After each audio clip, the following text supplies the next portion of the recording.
Hey guys, welcome back to an episode of Starseed School. I am your host, Alexis Christine, and today we're talking about something a little bit interesting, maybe a little controversial. But I was asked recently, what is the spiritual meaning of depression? And so I sat with it, hit it with my intuition, asked my guides a little bit, and kind of got some answers. Also mixed with my own experience. And so I want to share that with you guys today. Preface, you guys, preface. I have never been diagnosed with clinical depression. I have never suffered from any mental health disorders, and I don't necessarily consider myself to be someone with severe mental health struggles. But I am someone who has gone through bouts of depression. So I have had quite a few moments of my life where I have gone into these little depressive episodes, depressive states where I do not want to communicate with anyone. I get anxiety looking at my phone, checking messages, having to respond. I no longer have the capacity to be social, to create content, honestly, even to look at social media at all.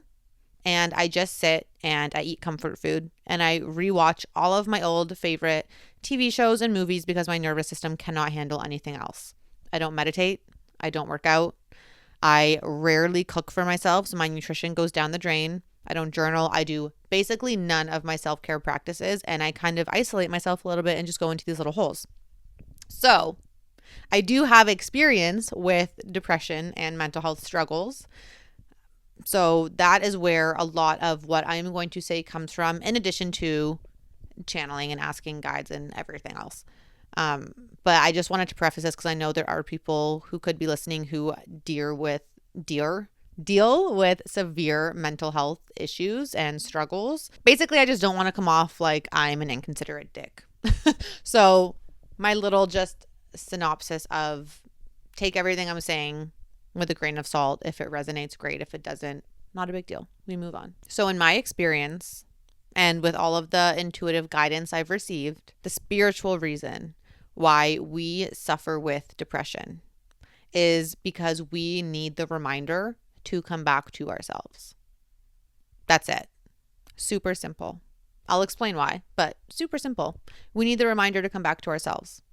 And the reason that this happens is because we get so caught up in society and other people and whatever is going on in our life that we forget who we are. We forget ourselves, the things that make us happy, the things that give us joy, the things that give us energy. That's it. And so sometimes this can happen after you've gone through something traumatic. So maybe you're like me, been in some toxic relationships, and even while in the relationship, you get into a depression and you lose yourself. Or maybe you just find it comes out of nowhere, but in reality, you have been super, super locked into what's happening with all the celebrities or following all of the trends or really paying attention to the 3D matrix of what's important and what's not, and not listening to yourself of what actually is important to you and like what you actually like. Does that make sense? So nothing crazy, no big event has to happen. Maybe you just fall into a depressive slump, or you're just, not really yourself. You're kind of in a low mood, whatever it is, for no real reason. You can't understand why, and it just kind of sticks around. I truly, truly believe it is a reminder to come back to yourself. And from my own personal experience, every single time I have gone through a depressive episode, it is because I have lost myself in one way or another.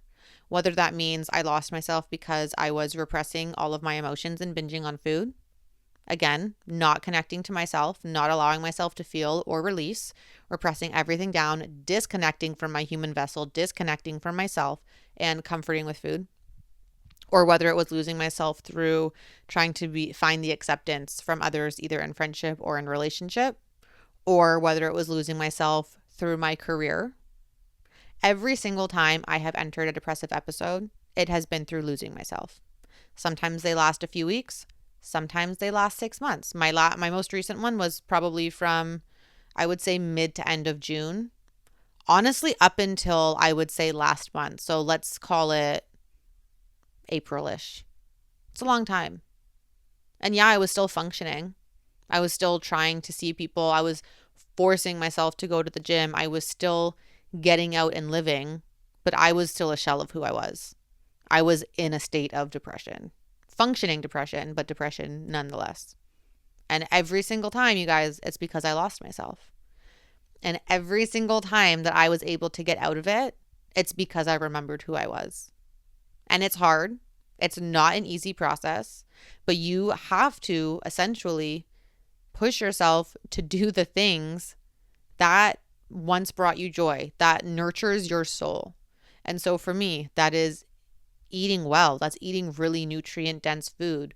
Even though fast food tastes so good, it's so good in the moment. It's so comforting. That's why it's called comfort food.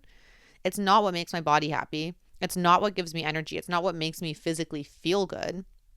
And so as hard as it may be, when I'm having cravings, I have to force myself to be like, you know what? No, give yourself the nutrients first. If you still want that after, fine. But feed your body, feed your soul with what is going to energize it. Another thing that helps me is movement. Whether it's a 10-minute walk around the block or whether it's a full workout session at the gym, getting outside, being in nature, and moving always helps me. Meditating, journaling, all of the self-care practices that I tap into, being with other like-minded people. So a lot of times when we're in our depressive states, we either isolate or we hang around with other people who make us feel okay to be depressed, which, I mean, it's great, acceptance, wonderful, but a lot of times it's because they're also in that vibe. And so if you're staying in a low vibration and all the people around you are in a low vibration, it's going to be way harder to get out. And so it's not a quick fix. It does not happen overnight. It takes time. As you saw, like from January of this year is when I started consistently going to the gym, when I really started focusing on what I was eating. And it still took me a few months to come back out of it because I wasn't super consistent. It was hard. It is not a quick fix, but every single time it is what has helped me get through the depressive state and come back to myself, come back full of life, full of energy, remembering my power, remembering who I am, and all of the things I can accomplish. That has what has helped me every single time. And so the reason, like I said, that we go through these depressive episodes is because in one way or another, we have lost ourselves. And it is the universe's way of reminding us who we are. It's pushing us to come back to ourselves, to come back to our authenticity and truly stand in our power. That's it for you guys today. Is just a little short, bite-sized clip, but I think it's a message that's really, really important for a lot of people, and hopefully you guys found it useful. Hopefully you resonate with it. If you guys have any other intuitive thoughts or channeled guidance on what the spiritual meaning of depression is for you, I would love to hear. So please comment below or comment on the Instagram at starseedschool.pod because I'm so curious what other people are feeling about this and what your thoughts are. As always, guys, if you liked the episode or you are enjoying the podcast in general, please do give us a review, rate us, like, subscribe, do all of the things because the more awareness that we have, the more people we can help on their journey. I love you guys. I will talk to you later. Have a wonderful day.